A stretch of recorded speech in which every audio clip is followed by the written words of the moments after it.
Assalamualaikum warahmatullahi wabarakatuh. Salam untuk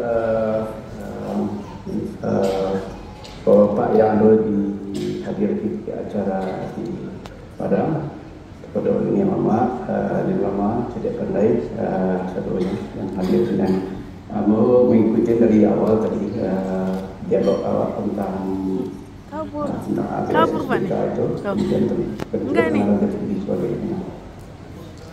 Assalamualaikum tadi Pak, dari keseluruhannya itu dapat dari sebenarnya identitas Minang itu yang terjadi itu adalah kalau Cedek kini itu mungkin saja ada pergeseran. Itu sebenarnya kalau berdasarkan analisa Ambo karena tidak mengenalnya apa sebenarnya kekuatan Minangkabau. Jadi Ambo merasakan dalam perjalanan di Ambo berpikir bahwa Minangkabau itu adalah itu karena pikirkan the way of life. Kan di itu awal kan itu siang kerja tukik malam kerja pakai itu. Nah, jadi Minangkabau itu harus pakai ada Minangkabau itu harus awak kenal itu. Nah, jadi seorang itu tidak mau sekedar dia sudah tadi. Asal Minang itu beragam, itu tentu dia tahu dia sangat kan ada siapa. Kalau waktu ini kami dalam tahu pada yang tahu cuma makna Minangkabau itu adalah sebagai suku jo masakan handang, jo kencang itu aku pikir kita Minang, cuma itu yang tahu. Itu pencinta kuliner Minang. Kalau lagu-lagu Minang semacam itu penggemar seni Minang. Kalau ada pakai nampek itu tak Minang. Apa sih? Kalau bahasa tadi. Jadi kalau dia sebenarnya itu adalah kekuatan awak. Tapi selama awak menganggap itu lagi biasa terjadi. So apa yang awak punya awak tidak awak merasa itu adalah kekurangan awak. Nampak? Dan itu adalah berbuktikan itu adalah anak di situ tentang pegiat budaya, adat budaya.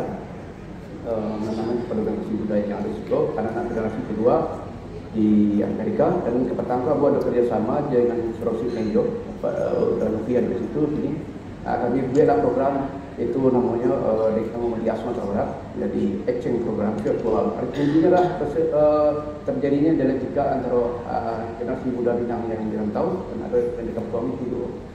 Supaya ada terjadi sedang komunikasi, sedang belajar satu sama lain.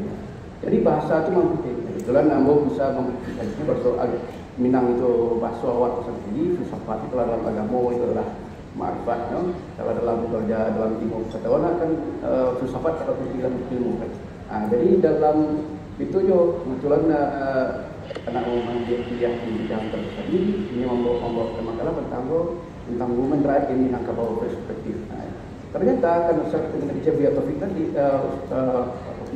Prof Taufik tadi memang kekuatan awak itu karena awak itu tak tahu atau awak menguasai orang lain dikincin. Jadi dibanding kalau berasal di Minangkabau telah selesai karena tuntutan yang agama masalah hak wanita itu kita seperti ibarat. Akhirnya kita menjadi satu pandangan terbaru oleh Presiden dari kami nanti.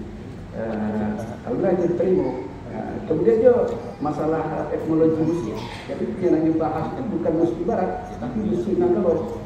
Dari akulturasi musik itu ada musik damai. Dengan filosofinya ada bawah dengan mereka begini. Jadi Ambo ingin berbagi bahwa Minangkabau itu sebenarnya sangat banyak apa hidupnya itu yang terjadi dalam. Contohnya lah pasal penghadap ini. Kalau mereka itu membayar mahal sekolah debat itu salah satu cerita untuk kurang akan sekolah menjadi diplomat. Ada awal ada di persambahan Minangkabau. Itu kan bahasa Sulawesi Minang pakai. Tidak bisa bahasa Minang seperti ular dalam Ambo dialog Pak Dewan ini dia pakai nomi Indonesia Minang. Jadi mungkin tidak bisa membawa cara bahasa kita. Jadi marilah di awal bahasa kekuatan awak itu ada di Minangkabau itu menurutku. Setelah kamu kebetulan bergerak di servis industri ya, bayaran pabrik. Ternyata nanti pakai itu sudah awak Minang. Pasal buat yang bos sebut apa? Cuma ada ini pun lagi pakai apa? Ada tadi kita orang ini kalau Sinakan minta tajaman asal nado cara itu syarat lah itu ada itu nanti. Jadi 3 dawak memakai tadi. Jadi menurut aku tak pulang ketawa sejauh mana awak melihatnya. Kalau aku merasa kalau sebagai anggota tingkat budaya di situ aku merasakan kekuatan itu. Merasa menjadi diri seorang itu adalah kekuatan karena orang lain tidak bisa Batavian Jawa kalau awak memakai gaya orang lain, awak sama terkait sekolah ya tertentu. Kalau sama gaya kurang bisa. Dia punya gaya tersendiri, udah itu bisa sedang orang sedang. Jadi bisa juga seperti itu ya bro. Perso aku berharap diaspora telah mencoba tadinya diaspora kan salah satu perjuangan tahannya dalam bahasa daerah kan ranah rantau raju ku dapat satu kumpulan sebelum tidak ada kekuasaan masuk misalnya melakukan komunikasi soal awak dari buat info terjemahnya organisasi itu medianya sebagai rantau melestarikan ada budaya awak ada nampak. Jadi bukan sekedar masak Minang tapi dipakai nampak syaratnya itu bisa kalau dibahas itu lebih panjang. Jadi bilang saya jadi jadi dulu itu saja dulu Pak Dirwan dewa banyak dengan sekedar berbagi. Demikian. Assalamualaikum warahmatullahi wabarakatuh. Waalaikumsalam.